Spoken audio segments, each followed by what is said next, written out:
Ang party list system ay ginawa upang i-represent ang marginalized at underrepresented sectors ng lipunan, mga magsasaka, manggagawa, katutubo, kababaihan at iba pa, at hindi kayang makapasok sa distrito base sa eleksyon. Ano po? Yan po ang panukalang batas ah, ni Bam Aquino na isinusulong niya ang panukalang batas na reforma sa party list system. Pakinggan po natin. Binuo ang party list system sa Kongreso para bigyan ng boses ang marginalized sector. Pero ginagapang lang daw ito ng mga politiko para sa pansariling interes. Kaya naman isinusulong Ginagapang lang ng mga politiko dahil sa pansariling interest. Ah. Naging negosyo at backdoor na ito ng mga trapo, bilyonaryo, political dynasties, at kahit mga dating opisyal na may mga kaso. Sila po ang namamayagpag ngayon sa ating party list system. Kung gusto nating ibalik ang tunay na layunin nito, kailangan na ng malalim na at matapang na reforma. Ayon po sa kay Bam Aquino, Senador Bam Aquino, na kanyang isinusulong ang reforma, atin pong alamin sa balitang ito. ngayon ang reforma sa sistema. Ang detalye sa Agenda Report ni Hannah T. Isinusulong sa Senado ang isang reforma sa party list system ng Pilipinas. Ayan. Sa Senate Bill No. 1559 ni Senator Bam Aquino, gusto nitong repasuhin at higpitan ang party Ito po.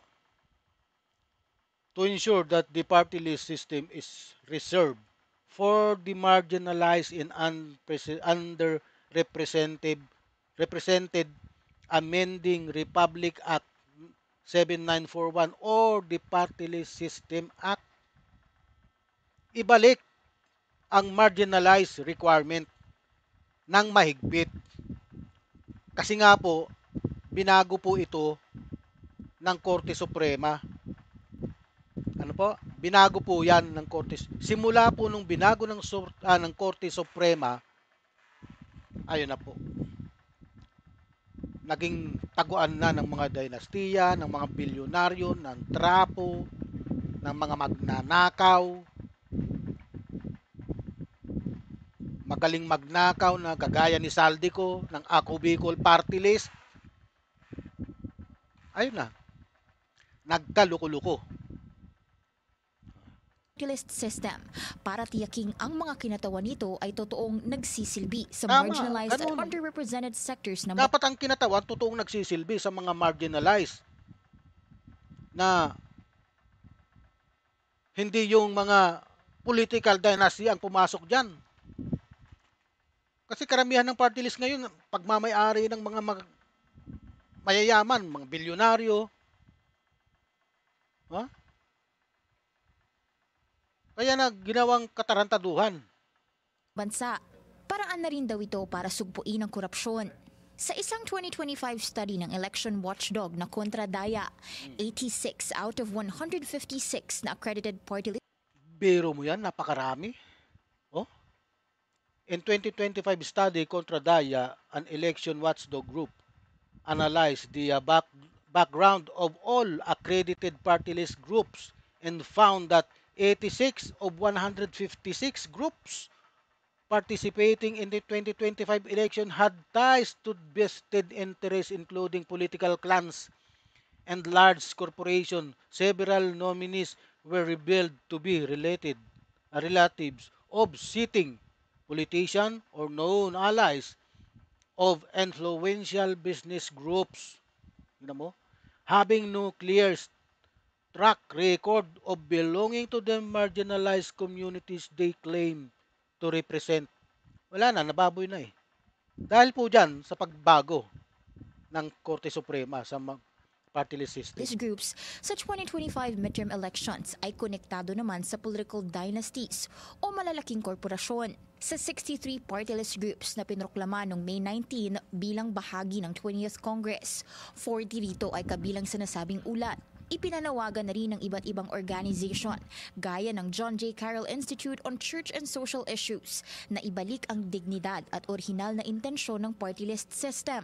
Ani Aquino, ang findings na ito ay patunay umanong exploited na ng mga makapangyarihan ng mga Oo party naman. list. Sa kanyang panukala, Exploited na talaga ang party list system ng mga makakapangyarihan. Wala na tayong magagawa doon. Talagang babaguhin na naman natin ang ating sistema. Dahil nga sa kagagawan ng Korte Suprema. Supreme Court ang may kagagawan yan. Kaya naging ganyan yung party list system natin. Umiksena sila. Tingnan mo. Umiksena ang Korte Suprema sa impeachment trial ni Sara Duterte. Tingnan mo. Diba? Umiksena sila na dapat naman sana hindi sila i-eksena. Umiksena sila eh. Dinagulo. Itong Korte Suprema minsan hindi mo malaman kung makatao ito, hindi. Imbis na ang kinakampayan nito mas nakararaming tao. Ano? Hindi. Kumakampi sila sa hindi mo malaman kung anong. Kaya nagkakawindang-windang tayo mga Pilipino dahil sa mga ganyang mga desisyon na mali-mali. atasan ng COMELEC na magsagawa ng public evidentiary hearings para i-verify kung truly represented nga ang bawat sektor na sinasabing pinaglilingkuran ng mga party list. Titiyakin din ng prosesong ito na ang kanilang nominees ay tunay na galing sa sektor na iyon. Hindi rin papayagan bilang party list nominees ang mga taong may kaugnayan sa incumbent officials ng up to third degree. Dapat lang na wag payagan yan mga yan kasi sila ang nagpapasira talaga ng party list system eh. Na rin ng mga individual na kasalukuyan o naging government contractors, kabilang ang mga nasa company na kasali sa government infra projects. Una nang uminit ang Kailangan nating ipaglaban na ang upuan sa Kongreso na para sa magsasaka ay mapunta talaga sa magsasaka. Ganun po yun. Hindi sa anak ng hasindero. Ha? Na ang boses ng manggagawa ay manggagawang nagsasalita. Hindi abogado na may-ari ng pabrika. Ganun po yun. Taliwas po sa nangyayari ngayon. mata ng publiko sa Kongreso nang matuklasang may mga contractor o congressman na contractor sa flood control scandal. Isa pa yan, yung mga contractor na yan. Na walang ginawa kundi magpabagsak. Na walang ginawa kundi magnakaw. Ano? Nakakadismaya. Dahil nga sa mga pagbabago yan sa party list system natin, dumami ang corrupt. Dumami ang magnanakaw. Lumubog ang Pilipinas. Gusto lang nilang magpayaman, mangurakot, patay. Wala na. Bagsak talaga ang Pilipinas. Ipinakilala ang party list system sa bansa noong 1998 matapos itong maging batas noong 1995. Sa ilalim nito, 20% ng kabuuang miyembro ng House of Representatives ay nakalaan para sa party list groups. Ayon sa konstitusyon, bibigyan ng party list ng boses ang marginalized o underrepresented sectors sa Kongreso.